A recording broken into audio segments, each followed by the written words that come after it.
এখানে পুষতেছি এমনি এমনি মুখে আঙ্গুল দিয়ে চোষার জন্য দুই চারটে স্ট্যাটাস দে। তো শাওন অনেক আগে থেকে বাংলাদেশে একজন বিদেশি বাহিনীর গোয়েন্দা বাহিনীর একজন কর্মী হিসেবে কাজ করছিল।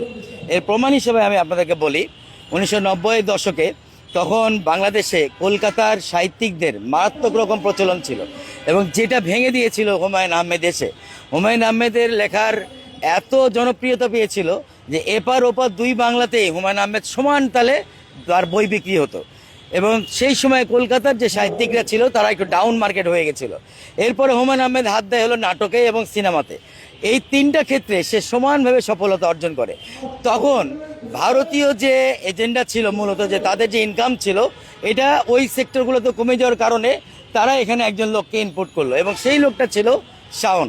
শাওনের মা যে বেগম তহুরা আলী, এই ভদ্রমহিলা কিন্তু দুইবারে আওয়ামী লীগের এমপি ছিল, সংরক্ষিত মহিলা আসনের এমপি, এবং এরা পিওর আওয়ামী লীগের ছিল। এবং শাওন দেখেন হুমায়ুন আহমেদের মেয়ের বয়সী, মানে তার মেয়ের বান্ধবী ছিল, সিনেমাতে টুকটাক অভিনয় করতো হুমায়ুন আহমেদের বিভিন্ন চরিত্র ইয়েগুলোতে, সিনেমাগুলোতে। সেখান থেকে সে ছলে বলে কৌশলে এবং না জানি আরও কত বাজে কাজ করে হুমায়ুন আহমেদকে ব্ল্যাকমেইল করে বিয়ে করলো। এবং আমি বিশ্বাস করি হুমায়ুন আহমেদ এই বিয়েটা করতে চায়নি। তৎকালীন সময়ে যেহেতু শাওনের মা একজন সংরক্ষিত মহিলা এমপি ছিল, সে বিভিন্ন মাধ্যম দিয়ে মিনিস্টার দিয়ে প্রেশার ক্রিয়েট করে, প্রশাসন দিয়ে ব্ল্যাকমেইল করে এই হুমায়ুন আহমেদকে বিয়েতে বসতে বাধ্য করে।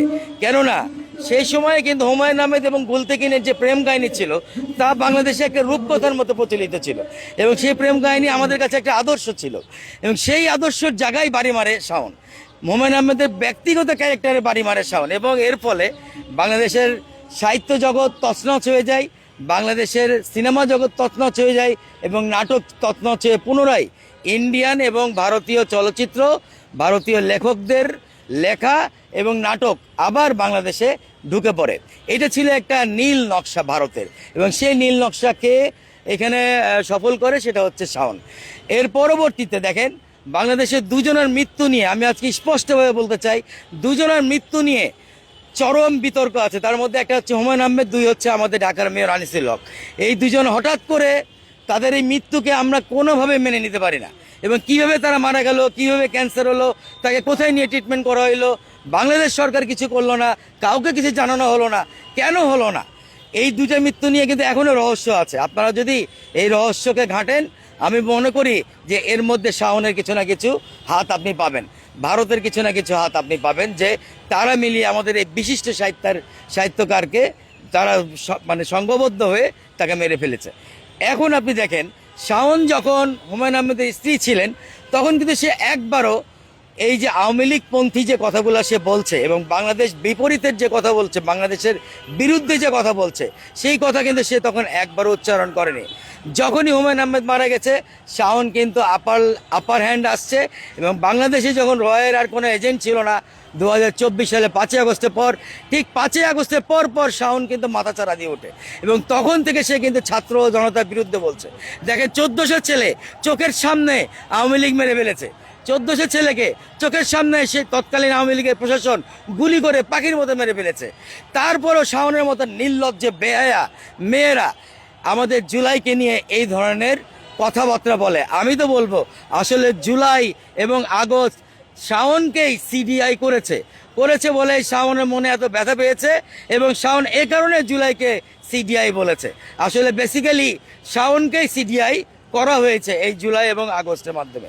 আরেকটা কথা বলি, শাওন ও শাওনের মতো যারা আছে এদের সকলকে সম্ভবত ওই পার থেকে, মানে হিন্দুস্তান থেকে কলকাঠিনারে, তো যখনই আমাদের ভালো কিছু হয় তখনই শাওনকে ওরা উপর থেকে দেয়, দিয়ে কি বলে জানেন, এই ম্যাগি নুডলস তোর না টাকা পয়সা দিয়ে এখানে পুষতেছি এমনি এমনি মুখে আঙ্গুল দিয়ে চোষার জন্য দুই চারটে স্ট্যাটাস দে। তখন শাওনরা গিয়ে এই ধরনের বাজে স্ট্যাটাস আমাদের দেশের হয়ে দেয়, আমাদের দেশের বিরুদ্ধে দেয়। এই শাওনদেরকে আসলে দেশ থেকে বিতাড়িত করতে হবে। আপনি বাইরের শত্রুর সাথে পরে লড়াই করবেন, দেশের শত্রুর সাথে আপনি আগে লড়াই করেন। আপনি দেশের শত্রুকে নির্মূল করেন, আগে এ দেশ থেকে বিতাড়িত করেন। শাওনরা যদি ভালো না লাগে দেশকে, এ দেশের জনগণকে ভালো না লাগে, আমাদের রক্ত দিয়ে আগে ভালো না লাগে, আমাদের প্রাণ দিয়ে আগে ভালো না লাগে, শাওন এখান থেকে চলে যাক। আমরা শাওনকে কিচ্ছু বলবো না, চলে যাক, নিঃশর্তভাবে আমরা শাওনকে ছেড়ে দিব। আর যদি এদেশে থাকে, বাংলার মাটিতে থাকে, বাংলাদেশবাসী হয়ে থাকতে হবে, বাংলাদেশের জনগণ যে ভাষায় কথা বলে সে ভাষায় কথা বলতে হবে। ধন্যবাদ।